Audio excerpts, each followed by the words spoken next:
Oi gente, tudo bem? Para aquelas pessoas que ainda não me conhecem, meu nome é Erika Fujita, sou engenheira agrônoma, trabalho com assistência técnica para pequenos e médios produtores voltados no cultivo de frutas ou hortaliças. Vim aqui complementar algumas informações do vídeo que eu fiz sobre abacaxi. Como é uma cultura com muitos detalhes, eu achei melhor voltar e falar e complementar tudo aquilo que eu disse. Então, gente, fiquem aqui até o final desse vídeo, porque tem outras inúmeras informações que eu vou dar a vocês para aqueles que cultivam ou pretendem cultivar essa fruta tão apreciada não só aqui no Brasil como no mundo. Ok? Aí teve um produtor que perguntou para mim: Érica, o abacaxi só tem como multiplicar com as mudas que tem na planta e ter que esperar 6 meses? Por exemplo, no caso da ceva, você vai ter que esperar pelo menos de 3 a 4 meses para essa muda crescer. Fica alguns meses ali no campo. E tem gente que acha que não é viável. Só que eu, no meu ver, é mais barato do que você fazer o quê? Quando você colheu toda a planta, ela vai ficar ali só com aquelas folhas. Você arranca a planta, corta tudo e só vai formar o talo no meio. Toda aquela inserção, toda aquela cicatriz que tinha uma folha, tem uma geminha que brota, que é onde saem as suas mudas, entendeu? Você pode cortar todas essas gemas e colocar ali num toletinho assim, pequenininho, como se fosse de cana, né? Um toletinho desse tamanho, desse comprimento, põe ali num substrato com sobrite em cima ou uma areia lavada só para incentivar a germinação. Aí ele germina e sai o brotinho. Aí desse brotinho você leva pro saquinho. Aí eu te pergunto, você vai fazer isso? Vai ter que ter mão de obra para alguém pegar e cortar todas essas folhas que tá no talo, tira todas as folhas, fatiar o talo, colocar na caixa de areia um por um, regar, esperar ela sair a raiz para colocar no saquinho e esperar ela desenvolver. Quanto tempo você acha que vai levar isso? Dependendo do clima, vai ser a mesma coisa. Então assim, eu vejo como que se você fizer a ceva, por mais que você irrigue, por mais que você tenha que pôr um pouco de adubo ali, porque não dá para fazer milagre sem comida, ou seja, sem nutriente, a planta não vai fazer muda também. Não é mais fácil você pegar e fazer uma ceva do que trabalhar dessa forma? Ou arrancar as mudinhas desse tamanho, principalmente quando sai aqui na base da fruta, as mudinhas, os cotoquinhos só. É uns negocinho pequenininho. Quanto tempo você acha que aquela muda vai levar para crescer e ficar com 40 centímetros? Isso também tem que ser pensado, entendeu? Então assim, tudo tem que ser analisado. Vocês têm que pensar sempre, quanto tempo vou levar? Nesse tempo aí de você ficar 3, 4 meses esperando a ceva, a planta mãe está nutrindo, ele está fazendo fotossíntese. Não estou precisando de gente para regar, não estou precisando de gente para pegar o talinho que brotou e colocar num balainho maior. Não estou precisando de mão de obra, é um gasto a menos. E hoje em dia todo mundo sabe que a mão de obra é a parte que tem o maior custo dentro de um sistema produtivo. E aí vocês têm que ponderar. É mais barato fazer a ceva? Ou é mais barato eu pegar e fazer um berçário ali, coloco esses pequenininhos toletes das plantas mãe, porque eu acredito que uma planta que tenha 1,20 m de altura vai ter mais ou menos isso, né? Uns 80 centímetros, 70 ou no máximo 60 centímetros de quê? De comprimento, tá? Aí que eu tire aqui dentro dessa dimensão uns 8 toletinhos, já vai sair 8 mudas. Mas aí vocês têm que ponderar, de 3, 4 meses que eu vou esperar a ceva acontecer na planta mãe e deixar ela atingir 40 centímetros, quanto tempo que esse toletinho vai levar para germinar, ser transferido para um saquinho maior e atingir 40 centímetros? Muito mais, porque o brotinho vai ser pequenininho. Imagina um brotinho pequenininho do zero, porque eu ainda tenho que fazer esse talo enraizar e ele brotar, tá? Então isso vocês têm que ponderar. Então tem gente que sempre fala comigo, fala, Érica, eu não sei se compensa fazer ceva, se eu faço no berçário. Vocês têm que ver o que é melhor. Tanto na ceva quanto no berçário, vocês continuam a trabalhar com preventivos fúngicos, né? Por exemplo, cauda bordaleza, colocar algum repelente de inseto no berçário e na ceva, nas plantas que estão sendo cevadas ali naquele talhão. Porque muitas vezes o agricultor, ele não planta 2 vezes no ano abacaxi, por exemplo. Tem gente que ele foca a colheita uma vez por ano só. Pode acontecer com vocês, tá? Como também tem gente que faz o plantio a cada 2, 3 meses para ter vários meses colher. Então, por exemplo, aquela que eu falei no outro vídeo, que eu disse que vocês podem fazer a indução natural sem usar nenhum efeito de desligar o sistema de irrigação ou aplicar algum hormônio sintético. Então eu deixo ela se desenvolver normal, minha cultura. Eu tenho uma janela de 60 dias colhendo, tá? Então assim, vocês sempre fazem escalonamento para que terminou esse talhão colhendo 2 meses, já tenha o outro já iniciando a colheita. Então assim, isso é o escalonamento, mas só dá para ser feito com nutrição balanceada e periódica, então tem que ser parcelado, tem que ter irrigação. Então nutrição e irrigação não tem jeito, vai ter que ter para você poder manter o equilíbrio de desempenho e desenvolvimento dessa planta. Tem que fazer desbrote, isso é um ponto muito importante.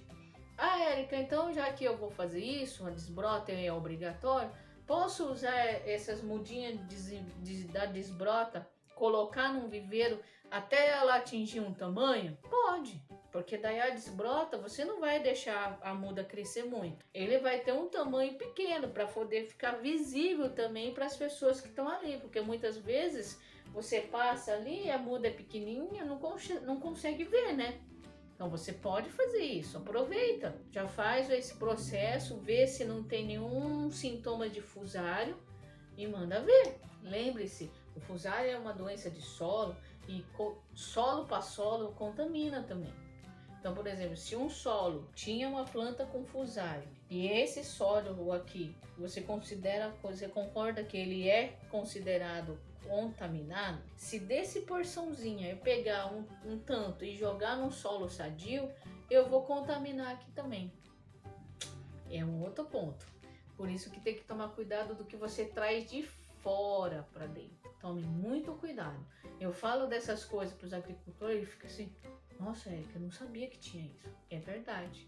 Um dos problemas da cultura do abacaxi é que não tem essa transmissão de conhecimento muito, porque não é tão raro, não é tão fácil você ver alguém cultivando o abacaxi em uma quantidade um pouco maior. Então tem que tomar esse cuidado, tem que ter esse zelo. Outra coisa que eu acabei não falando no caso de abacaxi, imagina se esse fruto aqui fosse maior, ele tá ali com um talo, né, inserido aqui na base, e aí esse talo aqui inserido, de repente esse fruto começa a ficar muito pesado, aí começa a entortar. Vocês têm que também escorar. O outro manejo tem que escorar as plantas com fruto para que ela não caia e você tenha uma perda de frutos aí. Então, ó, esses cuidados que eu estou falando para você nesse vídeo.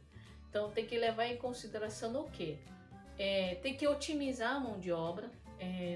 Umas pessoas muitas vezes falam para mim, Érica, eu só não consigo ampliar os meus cultivos pela ausência de gente para trabalhar comigo. Isso realmente é uma realidade, tá? Isso está acontecendo no país todo.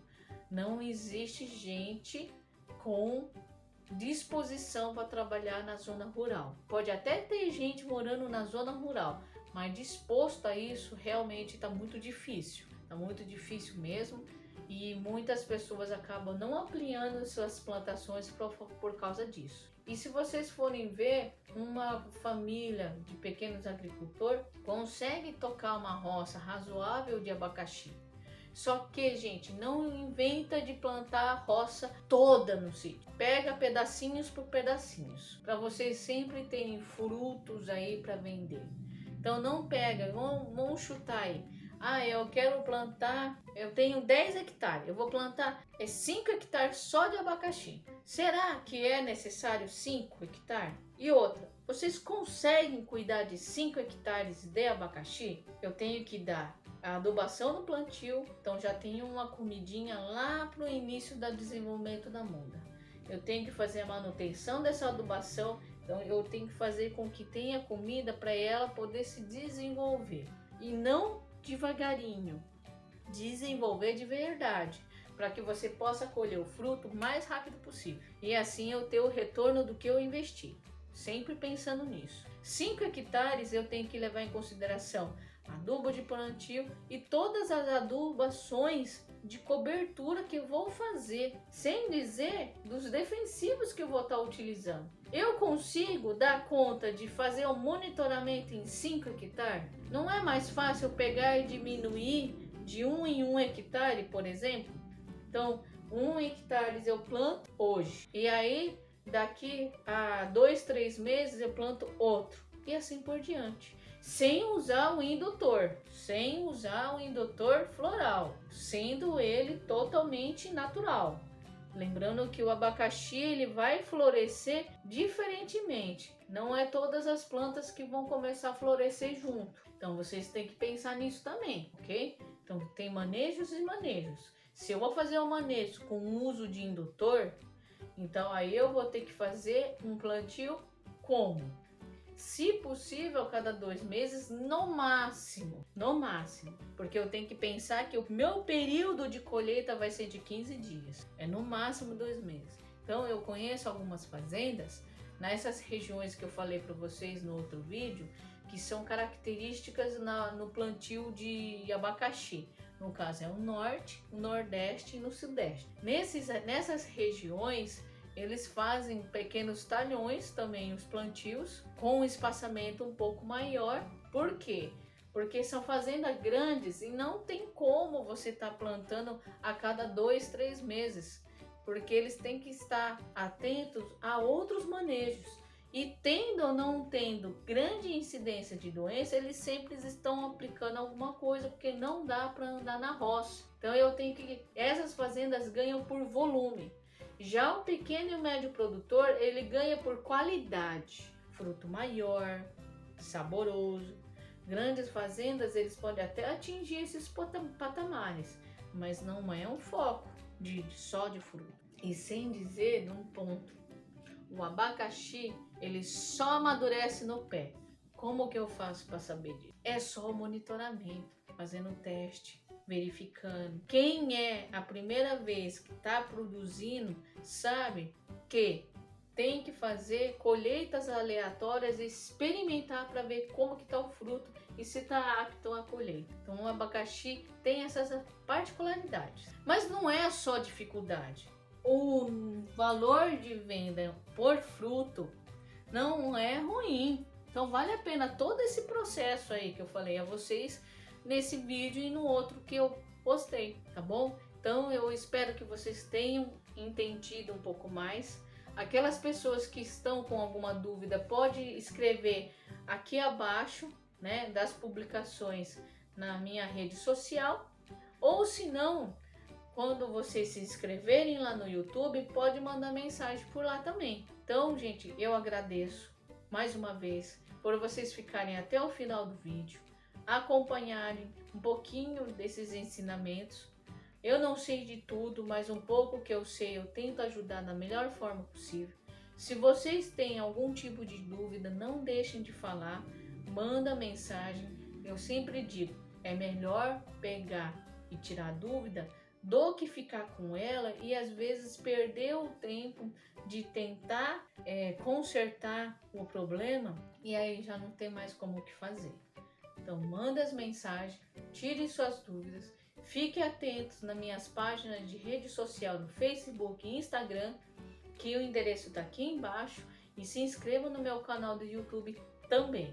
Me ajudem cada vez mais, tendo mais gente inscrito no YouTube e curtindo minhas páginas, mais vezes eu estarei aqui com vocês. Então, eu desejo a vocês uma boa semana e até o próximo vídeo.